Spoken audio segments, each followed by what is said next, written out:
محترم بزرگوں اور دوستوں، عزیز بھائیوں، الحمدللہ میں نے آپ حضرات کے سامنے سورہ نجم کی چند آیات کریمہ تلاوت کی ہیں۔ اللہ رب العالمین نے ان آیات کریمہ میں نبی کریم صلی اللہ علیہ وسلم کی نبوت اور رسالت کے دلائل بیان فرمائے ہیں اور اثبات فرمائے ہیں۔ تو اللہ تعالیٰ نے سلسلہ وحی کے متعلق وضاحت فرمائی،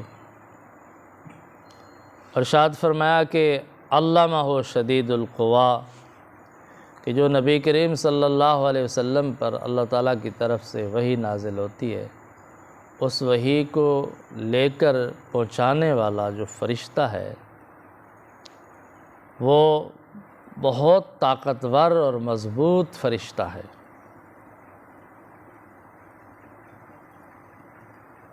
مشرکین مکہ کو یہ وہم تھا کہ اگر فرشتہ نبی کریم صلی اللہ علیہ وسلم تک وحی لے کر آ سکتا ہے تو ہو سکتا ہے شیطان تصرف کر لے، شیطان اس کے اندر کوئی ملاوٹ کر لے، کوئی چیز چرا لے، کوئی اضافہ کر لے۔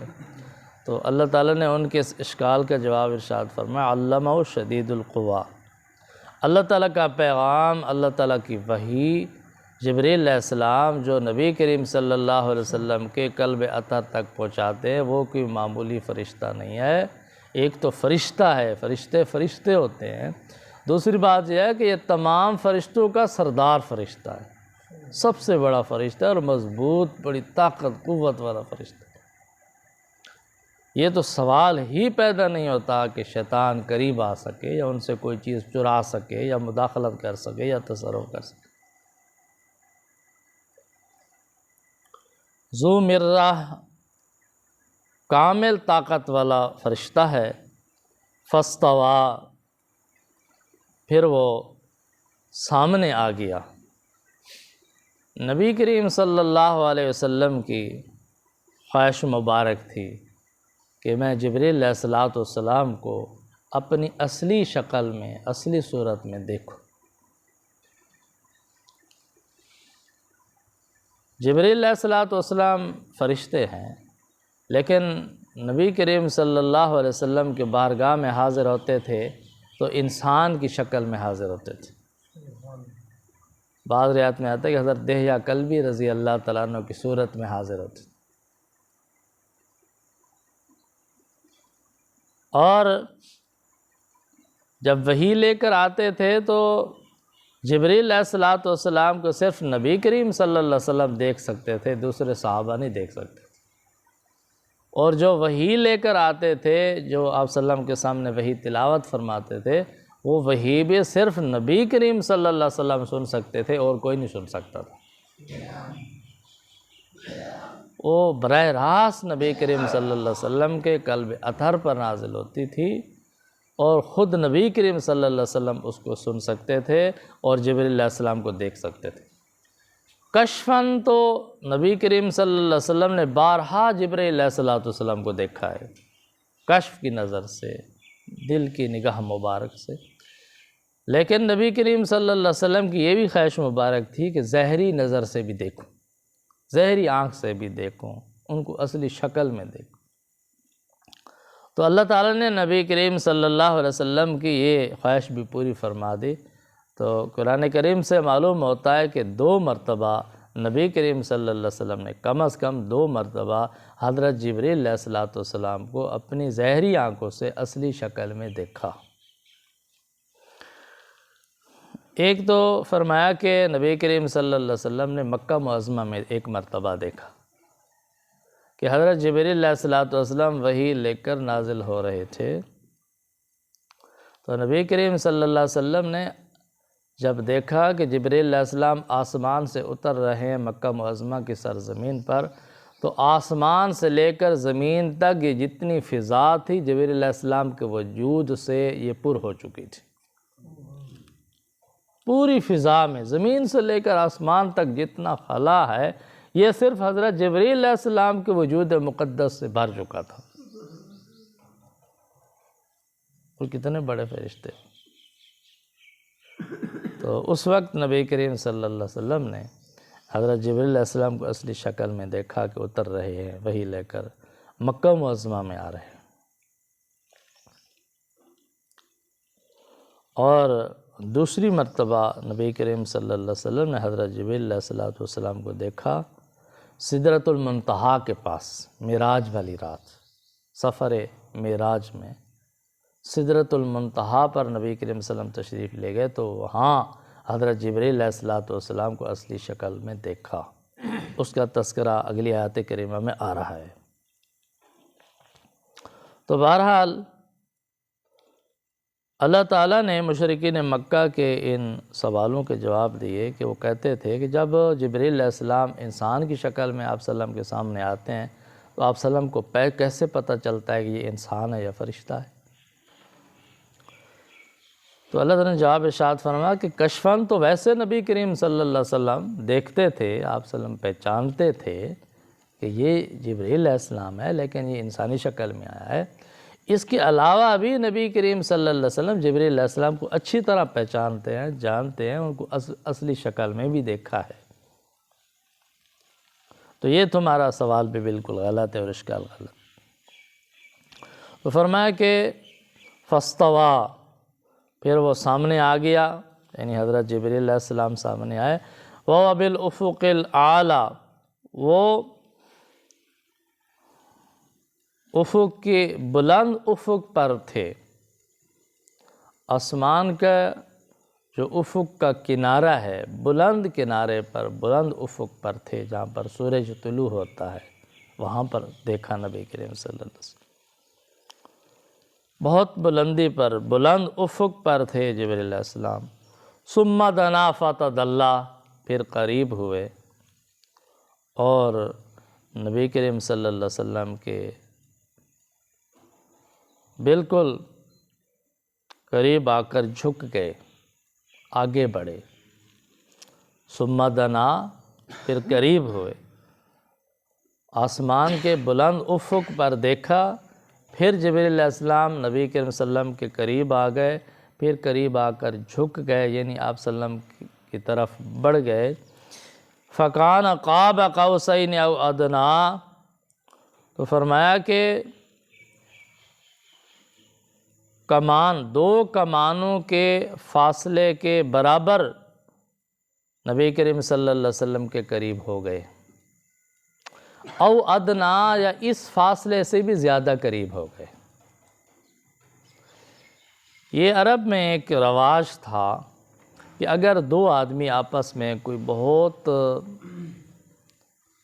پکا عہد کرنا چاہتے تھے دوستی کا کہ ہماری زندگی میں تا حیات یہ دوستی چلے گی، وفا کریں گے، خوشی میں، غمی میں، دکھ میں، سکھ میں، حالات کیسے آئیں گے، ایک دوسرے کا ساتھ نہیں چھوڑیں گے، ساری زندگی وفا کریں گے، اس قسم کی آپس میں کوئی دوستی بناتے، تعلق بناتے، اور اس کا جب عہد کرنے لگتے تو وہ اپنی جو ان کی کمانیں، تیر کمان ہوتی تھیں، ان کمانوں کو آپس میں ملاتے تھے۔ کمان کی ایک طرف لکڑی ہوتی ہے، دوسری طرف جو ہے نا وہ دھاگا نما ہوتا ہے، تانت ہوتی ہے، تو وہ لکڑی کی طرف سے پکڑتے اس کو، اور دوسرا بھی لکڑی کی طرف سے کمان کو پکڑتا اور اس کی تانت جو تھی ان کو آپس میں ملا دیتے تھے۔ اس کا مطلب یہ ہوتا تھا کہ ہم ایک اتنے قریب ہیں کہ اور گنجائش نہیں ہے قریب ہونے کی، ہمارا بہت گہرا تعلق ہے۔ تو یہ عربی کا اس طرح اگر کوئی بیان کرنا ہوتا نا کہ ان دو آدمیوں کو بہت گہرا تعلق ہے، تو وہ کہتے تھے قاب قوسین ہیں یہ آپس میں، بہت گہرا تعلق، بہت قریب ہیں، ملے ہوئے ہیں آپس میں۔ تو وہی جملہ اللہ تعالیٰ نے ارشاد فرمایا عرب کے محاورے کے مطابق کہ جبریل علیہ السلام نبی کریم صلی اللہ علیہ وسلم کے بہت قریب ہو گئے، اور بہت قریبی تعلق بن گیا کہ جبریل علیہ السلام بارگاہ رسالت میں حاضر ہوئے، دو کمانوں کے فاصلے کے برابر یا اس سے بھی زیادہ قریب ہو گئے۔ اس سے بھی زیادہ قریب کا کیا مطلب؟ اس سے یہ بالکل مل گئے اور عہد کیا نبی کریم صلی اللہ علیہ وسلم کی خدمت کا، نبی کریم صلی اللہ علیہ وسلم کے ساتھ وفا کرنے کا جبریل علیہ السلام نے۔ تو بہت قریب ہوئے۔ یہاں پر امیر محمد اکرم امان صاحب رحمۃ اللہ علیہ نے ایک نکتہ ارشاد فرمایا ہے، حضرت جی فرماتے ہیں کہ بعض مفسرین نے تراجم میں عجیب و غریب قسم کی باتیں لکھی ہیں کہ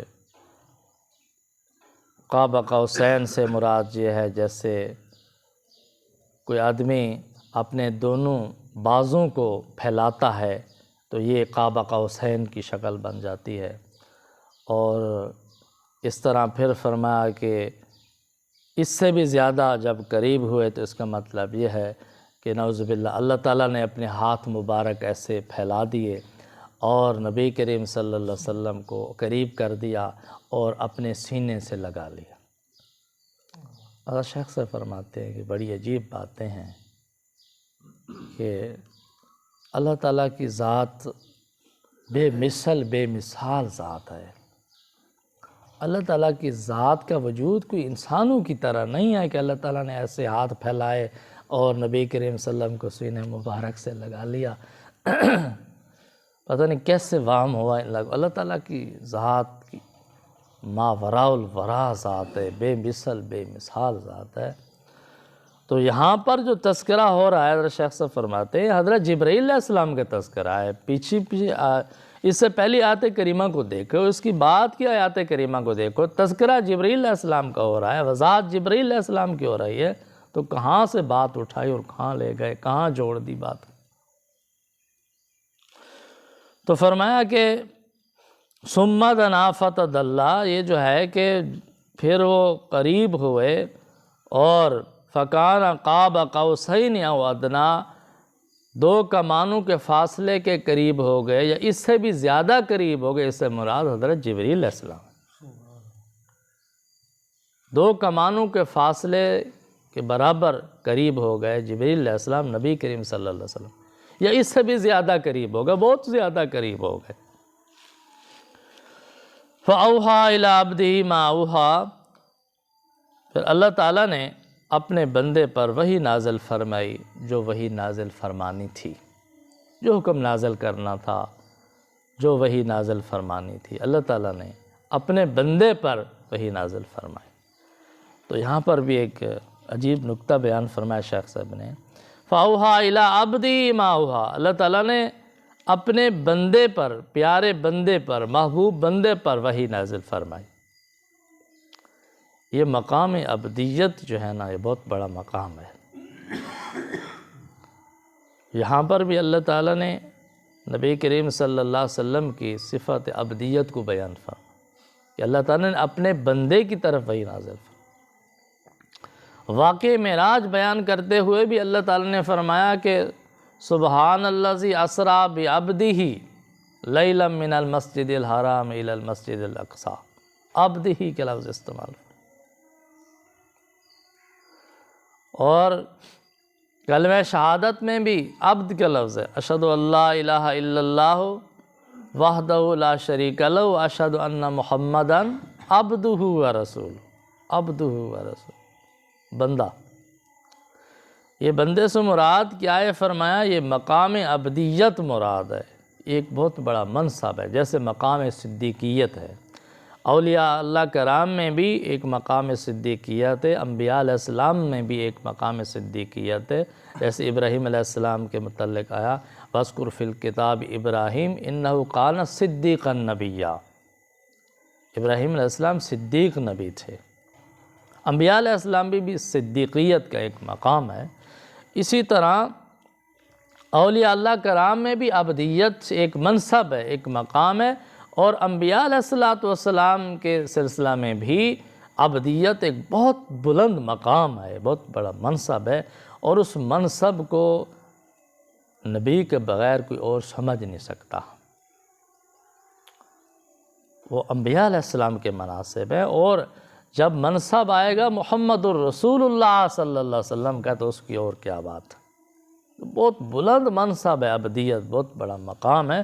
فرمایا فَأَوْحَىٰ إِلَىٰ عَبْدِهِ مَا أَوْحَىٰ، پھر اللہ تعالیٰ نے اپنے بندے پر وحی نازل فرمائی جو وحی نازل فرمانی تھی، وحی نازل فرما تھی۔ مَا كَذَبَ الْفُؤَادُ مَا رَأَىٰ، فرمایا کہ نبی کریم صلی اللہ علیہ وسلم کی آنکھ مبارک نے جو کچھ دیکھا ہے اس کو سمجھنے میں دل نے کوئی غلطی نہیں کی، دل فؤاد نے کوئی غلطی نہیں کی، دل نے کوئی غلطی نہیں کی، دل نے اس کو پوری طرح قبول فرما لیا۔ بعض اوقات ایسا ہوتا ہے کہ انسان آنکھ سے کوئی چیز دیکھ تو لیتا ہے لیکن دل سے صحیح سمجھ نہیں سکتا، اس کو دیکھ لیتا ہے سمجھ نہیں سکتا۔ پر میرے پیغمبر نے جبریل علیہ السلام کو ظاہری آنکھ مبارک سے دیکھا بھی ہے، سمجھا بھی ہے، وہی جو نازل ہوئی ہے اس کو دیکھا بھی ہے اور دل مبارک سے سمجھا بھی ہے، قبول بھی فرمایا۔ فؤاد، حضرت شیخ صاحب فرماتے ہیں کہ فؤاد سے مراد یہ ہے کہ یہ قلب جو ہے انسان کا قلب کے اندر ایک لطیفہ ربانی ہے، اس کو فؤاد کہتے ہیں۔ وحی الہی کو جو قبول کرتا تھا نا، وہ صرف یہ خون پمپ کرنے والی مشین نہیں قبول کرتی تھی، اس قلب کے اندر، اس دل کے اندر جو لطیفہ ربانی ہے نا وہ قبول کرتا تھا۔ اس وحی کو، وہ لطیفہ ربانی پر وحی نازل ہوتی تھی۔ تو فرمایا وہ جو فؤاد ہے اس نے اس کو صحیح سمجھا ہے اور غلطی نہیں کی۔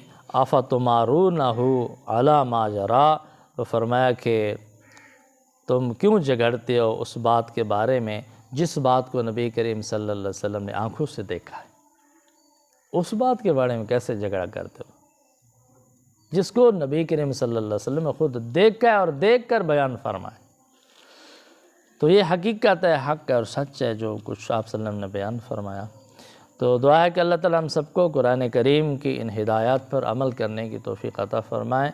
وآخر دعوانا الحمد للہ رب العالمین۔